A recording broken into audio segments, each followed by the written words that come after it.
er okkar og það það sem við erum að tala og svo mikilvægt hjá okkur að framtíðin, hann að finna í þessari bók.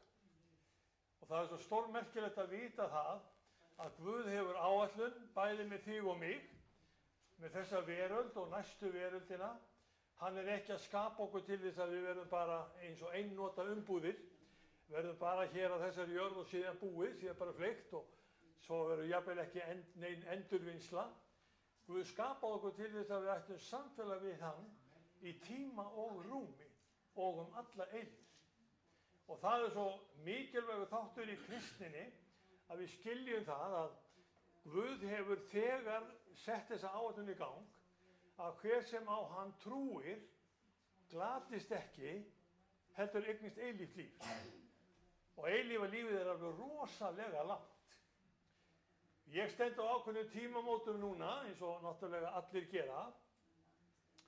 Ég gjarnan kallaður Snorri Betel og nefndur því nafni og finnst það bara heiður. Betel hebreskt orð sem þýðir Guðs hús. Og ég get meira sagt okkur það að Betlehem, það líka hebreskt orð og þýðir brauðhús, svona gætum við haldið áfram, að því að orðið bet, það þýðir sama hús.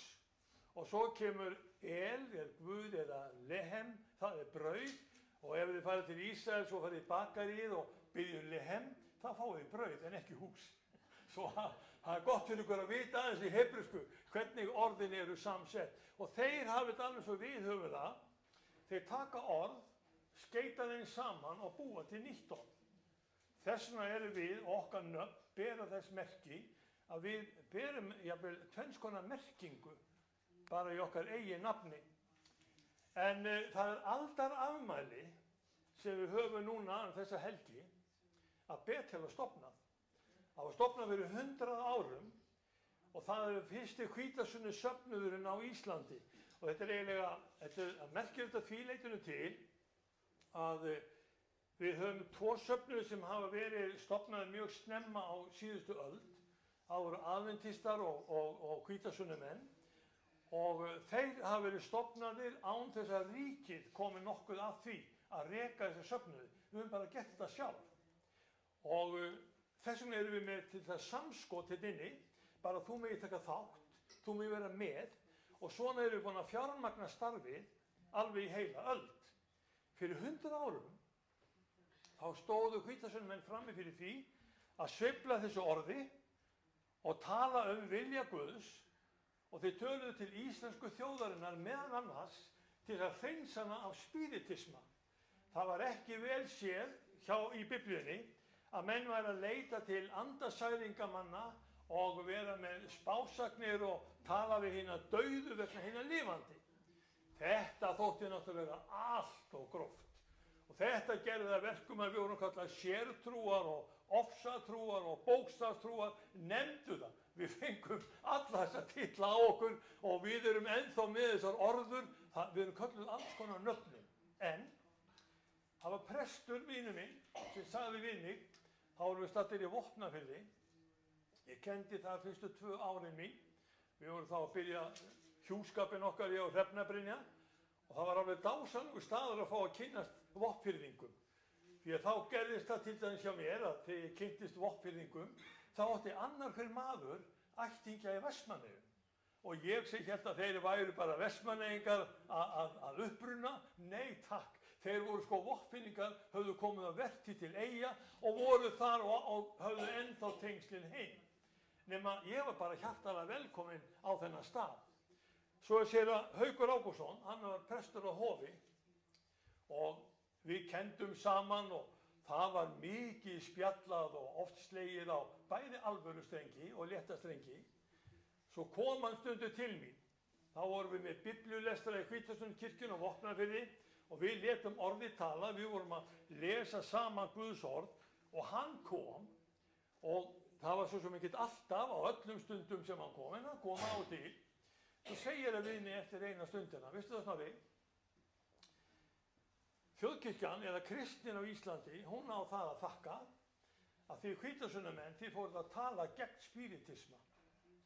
Því þá var spiritismi svo landlægur í þjóðkirkjunni að bæði guðfræðideildin og prófastar og biskupar, þeir voru allir á þessari línu að andatrúin væri sama og trúin á heilagan anda.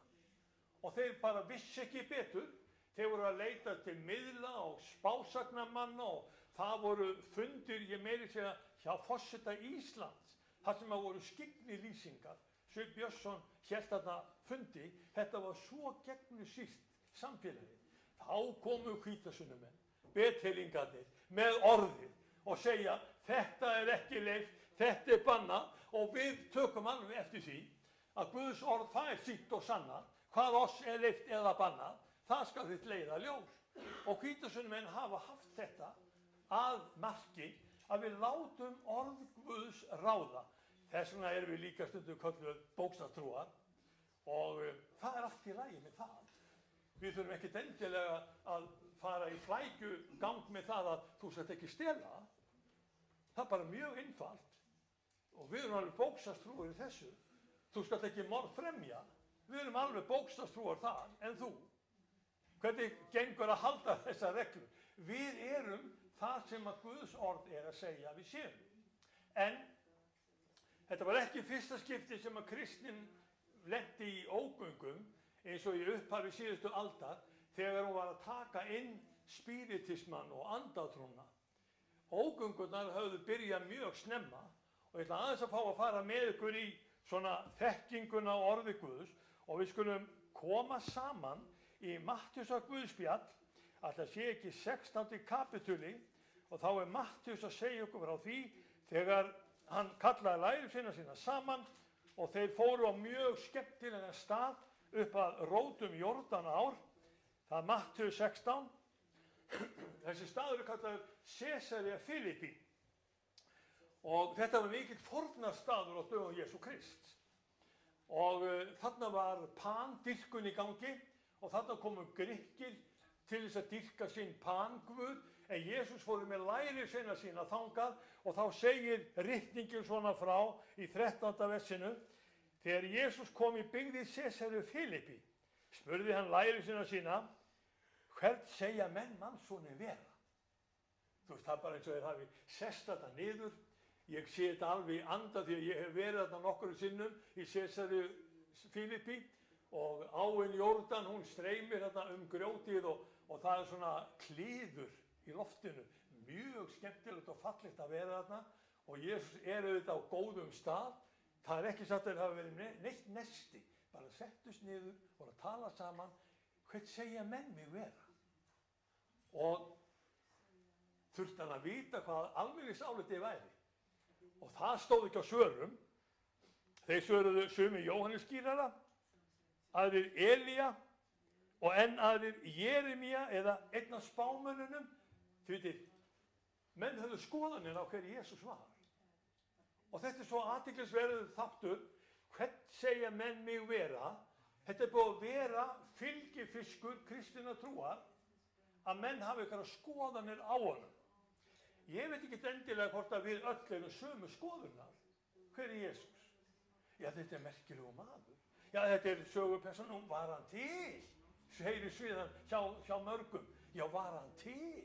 Það er eins og sumi lítið á að Jesús Kristur hafi bara verið ævintýra persóna. Og það er ekkert sem er á bakvið þessa sögur, annað heldur bara að fólki trúir þeim. Og Jesús, hann er bara mjög skynsamur maður og hann er búinn að spyrja almenningsálitið. Jú, þú ert Elía eða Jeremía eða einn af spámönnunum og svo segir hann bara, en þér, hvern segir þér mig vera? Og þá vandast nú málið. Lærisveinarnir voru sjálfir spurðir og álit þeirra skipti bara talsverðu máli. Og það er ekki sagt að þeir hafa endilega verið mjög fljótir til svars. En það er bara sagt að Símon Pétur, hann svaraði, þú ert Kristur, sonur hins lifanda Guðs. Þú ert Kristur, sonur hins lifanda Guðs. Hvernig skilur orðið sonur? Hvernig er hann sonur Guðs? Erum við ekki öll sýnir Guðs og börn Guðs? Því var hann eins og við, bara gerður af leiri jarðar búinn til, eða var hann sonur, getinn af heilugum anda, fæddur af Maríu mey, píndur og dögum Pontiusa Pílatusa, krossfestur, dáinn, grafinn, reis upp á 3. degi og svo framvegis. Þið vitið, þetta í trúarjátningunum okkar að hann var þar sannarlega sonur Guðs. Og Jóhannes, hann segir í upphafi var orðið var hjá Guði og orðið var Guð. Hann var í upphafi hjá Guði. Og þá bara að vísa til þess að Jesús Kristur, hann átti fortilveru, hann var á undan sköpuninni, hann var á undan því sem að við sjáum í kringum okkur og hann verður líka á eftir. Þegar þessi sköpun er horfin, þá eru Jesús Kristur til. En þú. Og þá eru komin að þessu mikilvæga atriði. Sá sem trúið því að Jesús Kristus er sonur Guðs, það er sáluhjálpleg trú. Hann verður fyrir bragðið hólpinn og fær eilíft líf. Því svo elskaði Guð heiminn, vitið. Hann gaf son sinn eingetinn til þess að hver sem á hann trúi glatist ekki, heldur hafi eilíft líf. Nú er þannig að síðasta ár þá erum við líka að halda upp á mjög merkilega tíma og það er tími sem við kannski ættum aðeins að rifja upp og mér langar til þess að taka nokkra mínútur í þetta til að rifja þetta upp fyrir okkur hér vegna þess að það voru 1700 ár á síðasta ári frá því að við fengum þessa sterku játningu sem er kölluð Níkejátningin. Ég veit ekki hvort þið eru áskrifundur að Bjarma. Ég sá þetta í Bjarma daginn. Það var að tala Níkejátninguna. Ég veit ekki hvort að þið kunnið hana utan að. Er eitthvað sem kann Níkejátninguna utan að? Þið þurfið ekki að kunna hana utan að, en hún er stórmerkileg. Þið getið fengið hana hjá mér hérna á eftir. Vegna þess að játningin, hún kemur til út af svolítum atriðum. Það var glíma innan kristninnar árið 325. Og þegar 325 kemur að þá er Konstantín keisari, hann vil stilla kirkjuna af. Hann vil þá að vita hverju trúir kirkjan. Er Jesús Kristur sonur Guðs? Er hann getinn af Guði? Eða er hann skapaður af Guði? Alla Norður Afríku. Þá var það leiðtogi kirkjuna sem hét Aríus. Hann var með þá hugmynd að Jesús Kristur hann væri af sama eðli og þú og ég og við mennirnir, hann væri bara dauðlegur maður og hann væri hvorki meirinni minna en hann væri sonur Guðs þannig. Svo eru hinir sem voru í kirkjunni Latínumegin eða voru Ítalíumegin og voru á Sýrlandi, þeir voru inn á því að Jesús Kristur væri bara getinn af Guði og Guðs eðli hefði þess vegna komið í hann og þegar engillinn kom til Maríu og María segir verði mér að vilja þínum, þá hafi lífið byrjað í Maríu. Kraftur Guðs kom yfir hana, skyggði hana og það fór af stað að eggið fór að skipta sér. Ég veit ekki hvort að við getum skilið þetta nokkuð tíman, en vitið við að við erum ekki spurð skilning. Við erum spurð hvort við tökum við þessu. Er Guð þess máttugur að hann geti skapað himinn og jörð? Eða er þetta allt saman þróun? Við stöndum frammi fyrir þessu. Kirkjan á dögum Konstantínusar, hún var ekki sammála hver Jesús Kristur væri. Og þá erum við komin líka þessu þætti sem að við sjáum að hún var þá orðin ósammála sem Pétur sagði, þú ert Kristur, sonurins lifanda Guðs. Og það má ekki vera, sagði Konstantín, að kirkjan í Rómaveldi sé ósammála hver Jesús Kristur er. Hvað álit haldið að sé á Íslandi? Ef við förum í þjóðkirkjuna, hvaða skoðanir hefur þjóðkirkjan varðandi Jesú Krist? Er hann sá sem öllu ræður? Er hann sá sem að segja við okkur, hafið ekki lesið, að Guð hefur gjört þau karl og konu? Það er ekki fleiri kyn. Má það heyrast? Jesús Kristur var þeirra skoðana, eflaust munið þið heyra, nei, við skulum nú gefa hinum rétt. Við skulum leyfa hinum vera svona njóta vafans. Við skulum hafa kærleikann og þið veitir, nú er þetta vinsælt að við getum farið á vef þjóðkirkjunnar og búið til kross með okkar eigin gildum, þá ræð ég. Ekki það sem Jesús segir. Jesús Kristus sem hefur allt vald, bæði á himni og jörðu, Hefur hann vald hjá þér? Hefur hann vald hjá mér? Og nú eru komin að segja, já, svona þetta. Að vera hvítasunum maður, þetta bara öfgahópur. Þetta þarf alltaf að fara eftir ykkar vilja. Nei, alls ekki. Þetta ekki spurningum okkar vilja. Þetta spurningum Guðs vilja. Hvernig Guð kynnir málin fyrir okkur. Og ég svolítið gaman að því að velta þessu fyrir mér, af því þetta svo sterkur þáttur trúarinnar, hvernig Jesús Kristur kemur þarna inn. Þegar við erum að tala þetta sem var fyrir 1700 árum, þá getur ég ímynda ykkur hvort að kristni menn hafi ekki verið allir ánægðir og glaðir að koma þarna að fund með Konstantín keisara árið 325. Hvað voru hinni keisararnir búin að gera? Hver eftir annan, alveg frá Nero keisara og síðan til Hadrianusar og svo getið nefnt keisarana, hverjir í nafni, þeir höfðu meir og minna farið í ofsóknir og drepið kristna menn. Það var sagt Pál postula, til keisarans skalt þú fara. Greiddi Pál postuli á því að fara til Nero keisara? Hann var gerður höfðinu styttri. Það var bara það sem var. Þannig keisarinn var ekki endilega vinur kristninnar. Svo kallaði hann á kirkjuþing og kirkjuþingið voru klerkar og prelátar alveg frá London eða alveg frá Englandi og yfir til Persíu eða Íran, alla Norður-Afríku, þeir komu þarna í Níkeu og fóru að ræða málin. Og þeir komust nú stundum að skynsamlegri niðurstöðu og meðal annars þeirri niðurstöðu að hvenær ættum að halda páska. Það var líka mikil spurning. Eigum við að halda páska á sama tíma og gyðingar? Þeir voru líka að tala svona hagstæð efni. Það var ekki talað jólin þá, en það var talað hvítasunnu og páska, því að það voru hátíðirnar stóru.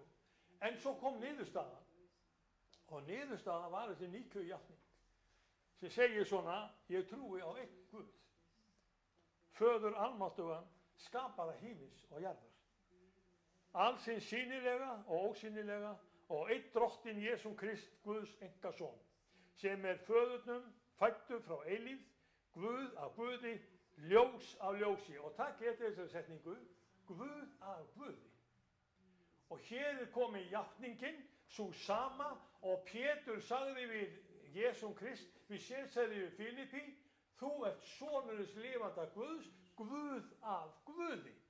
Og þar við stödd sem kristina trúar. Ef þú vilt vera rétt trúaður, þá kemur með þessa skoðun hérna inn. Skiptir þetta máli? Það svo athyglisvert hvernig við sjáum hvaða áhrif orðið hefur þegar við förum að taka mark á hvað orð Guð segir. Fyrsta boðorðið sem gyðingum var gefið, það vantaði ekkert Guði á dögum Móse eða dögum Ísraelsmann eða Abrahams og Ísak. Það voru alls konar Guði til. En þegar við komum að því að Guð almáttugur kynnir sig fyrir Móse, þá gaf hann honum fyrsta boðorðið, ég drottinn Guð þinn, sem leiddi þig út af Egyptalandi, þú skalt ekki hafa aðra guði en mig. Seinna meir, þegar unglingurinn kom til Jesú og spurði hvert væri æðst boðorða. Og þá sagði Jesús, hvað lest þú? Æðst boðorða, já, drottinn einn, hann Guð, þú skalt ekki hafa aðra guði. Satt segir þú. Drottinn Guð einn, þú skalt ekki hafa aðra guði, þetta æðst boðorðana, svo næsta boðorð, elska skaltu náungan eins og sjálfan þig. Þannig að það fyrst Guð, síðan náungin. Og þegar við förum að raða þessum málum svona niður, þá virðist mér þetta vera þannig að þetta hornsteinn í góðu, kristilegu og gyðinglegu siðferði. Það rétta myndin af Guði sem við setjum inn í hausinn á okkur. Þegar Guð, faðir okkar og skapari æðstur og við höfum myndina í hug okkar, þá eins og siðferðisreglurnar fara að raða sér upp aftur. Við förum ekki að breyta þeim. Við förum ekki að rugla þeim. Við förum ekki að eyðileggja þær. Við látum Guð ráða. Hann hinn almáttugi og svo merkilegt sem það nú þá eru við manneskjurnar eins og gerðar þannig að siðferðið okkar þarf að stillast af. Það ótrúlegt í hverju menn geta lent. Það ótrúlegt hvað geta verið siðferðilega blindir. Hvernig fáið lækningu við því? Það var rétta mynd af Guði. Þú skalt ekki hafa aðra Guði en mig.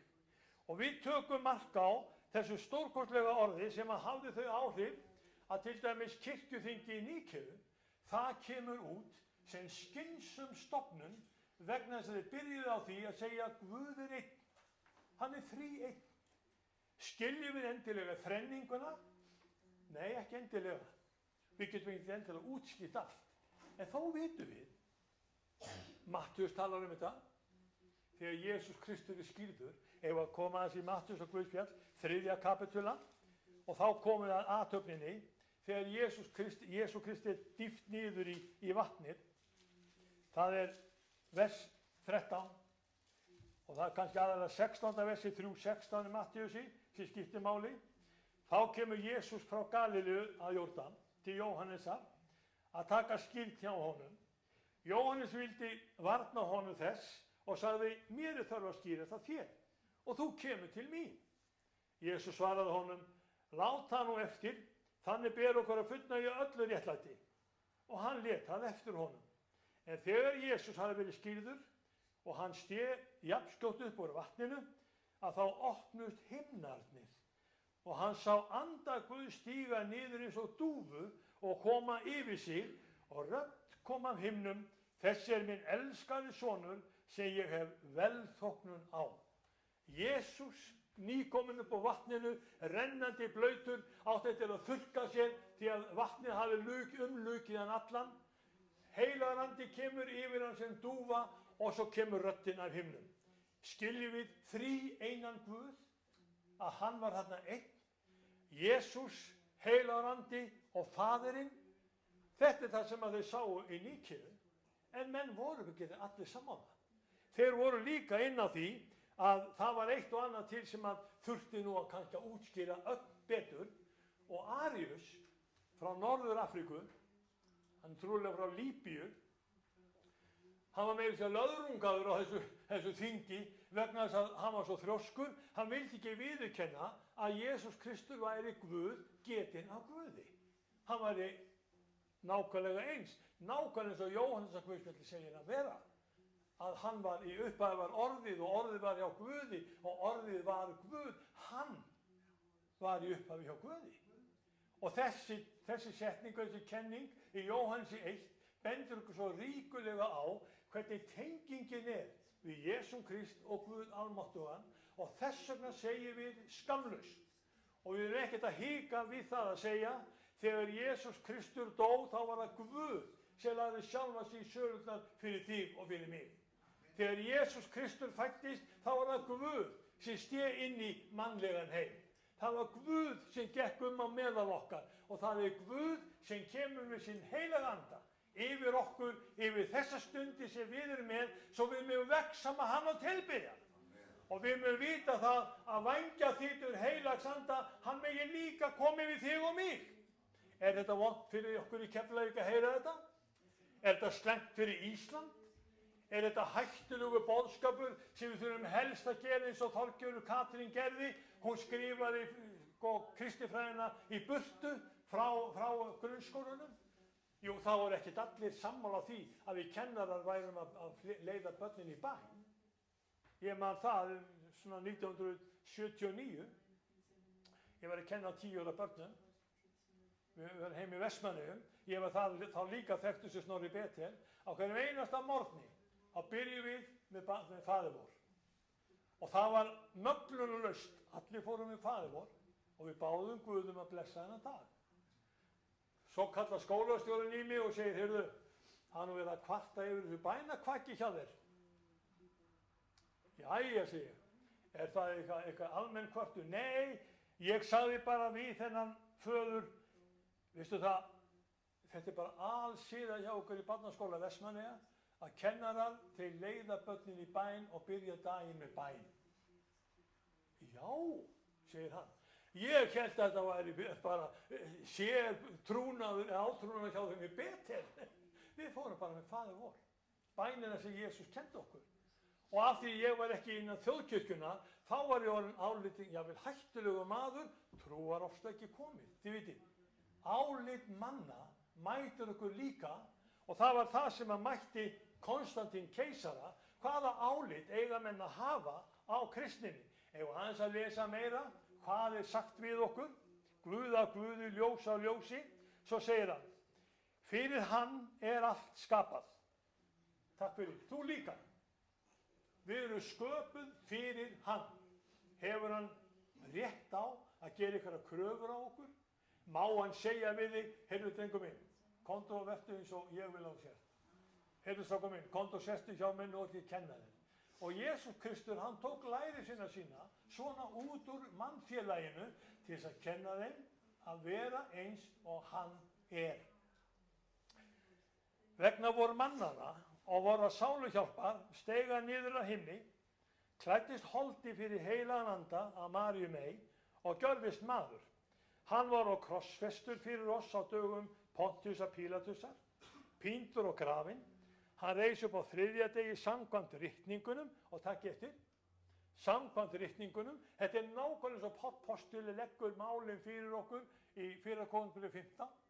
Hann dó samkvæmt ritningunum, hann kom samkvæmt ritningunum, spámennirnir, þeir höfðu rétt að mæla, og þetta var allt samkvæmt ritningunum. Hann reis upp á þriðja degi samkvæmt ritningunum og steig til himna, situr við hægri hönd föðurins og mun aftur koma í dýrð að dæma lifendur og dauða. Og það er ekki alveg komið kannski að þessu, þetta gæti bara orðið á morgun. Við vitum bara ekki hvenær við þurfum að mæta frammi fyrir dómstóli drottins. Og ég man eftir því þegar Harmageddon bræður, þeir voru með sjómannsþátt og útvarpsþátt, þeir fengu séra Bjarna Karlsson í viðtal við sig. Og þeir voru með meiklaðar spurningar, og þá eru þungar ásakanir búin að koma á séra Ólaf Skúlason. Og þá segjaði við Bjarni, segðu okkur, hvar er Ólaf Skúlason núna? Hann var dáinn. Og Bjarni náttúrulega átti engan veginn von á þessari spurningu.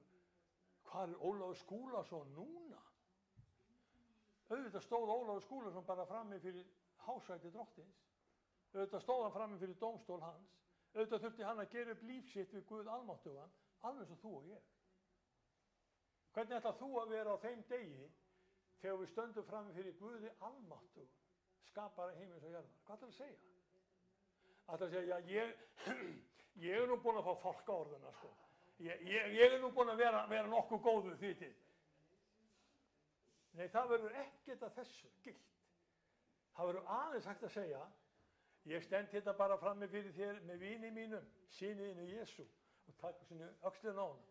Vita það, af því að ég er með Jesú Kristi, þá er hann minn árnaða maður, frelsari, lausnari. Þess vegna eigum við aðganga föðurnum. Þá mun bara heyrast gott og góð og trúi þjótt. Yfir litlu varstu trúr, yfir mikið munið setja þig. Og hvað þýðir þetta þegar trúarjátning í Níkeu er farin að bergmála í gegnum 1700 ár? Að við vaktum einu sinni í vanda, þeir reyndu að hreinsa vandan, en það var líka vandi fyrir 100 árum á Íslandi. Það er ennþá vandi hjá kristninni á Íslandi. Hverju eigum við að trúa? Hvað eigum við að segja? Eigum við að taka mark á ritningunni? Eða höfum bara höfundar réttin til þess að breyta henni eins og mér hentar? Ef þetta fer allt saman eftir mínu vilja, er ég þá ekki sértrúar? Er nokkur annar sammála mér? Og þar stöndum við, höllum fæti. Ef þetta alltaf fara eftir okkar vilja og mínu vilja, þá er orðin sértrúar, við eigum að fara eftir hans vilja. Segjum við ekki í Faðirvorinu verði þinn vilji, svo jörðu sem á himni. Má það vera? Það er oft á tíðum sem við þurfum bara hreinlega að viðurkenna það, að við höfum bara ekki stjórn og við höfum ekki ráð á hlutunum. Við vitum ekki alveg hvernig morgundagunum verður. Það þarf góða stjórnendur í bæjarfélögum á Íslandi, ekki satt? Það þarf góða pólitíkusa á Alþingi. Við þurfum menn sem á þora að standa klárir á því að rétt er rétt og rangt er rangt. við setjum ekki yfir landið okkar og þjóð ranglát lög. Það farið fram á of mikið. Ég hef verið að segja við konu mína, ég er að lesa Heimskringlu og fara svona yfir það sem að Snorri Sturluson segir. Og þegar Snorri Sturluson er að segja ykkur frá Ólafi konungi Helga, það er alveg stórmerkilegt. Ólafur konungur, hann ríkti ekki nema rétt 15 ár. Þá var hann allur. En hvernig notaði hann þessi 15 ár? Hluti af því var það að hann lagaði réttarkerfið í Noregi. Og réttarkerfið, hann hafði það þannig sér reglu að það sem var rangt, bæði fyrir háa sem lága. Og alþýðin í Noregi, hún var ekki vön því að jarlar og foringjar og furstar, að þeir þyrftu að lúta lögum og reglum konungsins, og þeir kölluðu þetta jafnvel ofrausn, að þeir þurftu líka að taka út refsingu og dóma ef konungunni sýndi svo vera. Og af því þessi ofrausn var í gangi, að alþýðan, hún þurfti að bera lögin og regluna, en konungarnir líka og jarlarnir líka, þá gerðu þeir uppreisn gegn Ólafi helga. Þetta kostaði hann embættið, stöðuna, lífið. Svo var það bara eftir 2-3 ár, 3 árum seinna, þá sáu allir í hvaða ógöngur þeir höfðu leitt Noreg.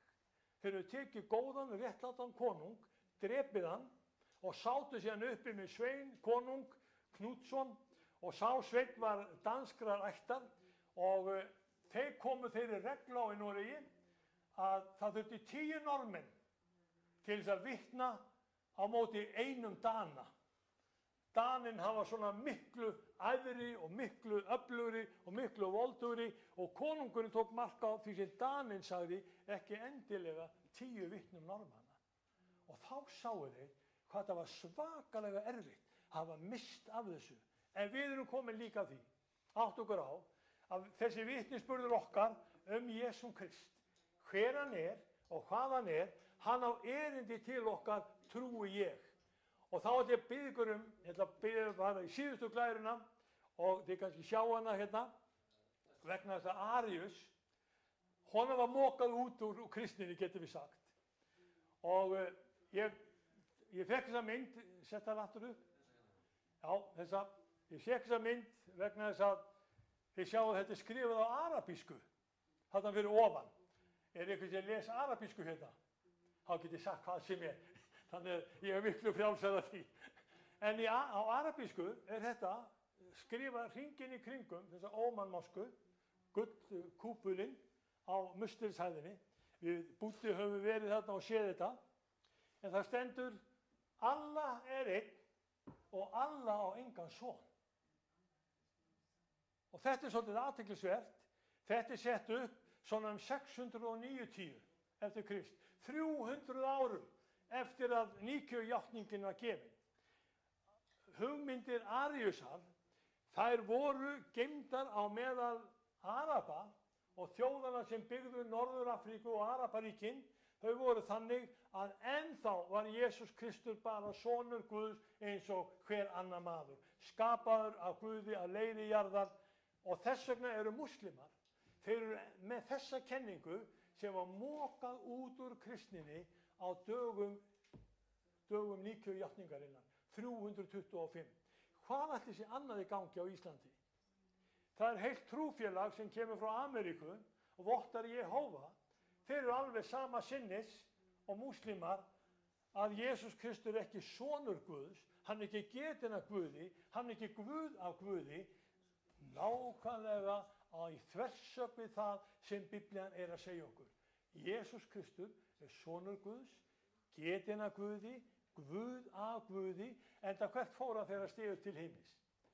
Hann fór til himins og hann situr við hægri hönd föðurins og kemur þaðan til að dæma lifendur og dauða. Og eigum aðeins að klára trúarjátninguna. Á ríki hans mun engin endir verða. Og heilagan anda, drottinn og lífgjafan sem útgengur af föður og syni, og með föður og syni er tilbeðinn og ávallt dýrkaður og mælti af munni spámanna og eina heilaga almenna apóstola kirkju. Ég játa að ein sé skírð til fyrirgefningar syndana og vænti upprisu dauðra og lífs hinnar komandi aldar. Við kannski stöndum á þeim áramótum að þeim komandi öld, hún gæti runnið upp á þessu ári. Ég veit það ekki. Ég er ekkert endilega að negla það niður.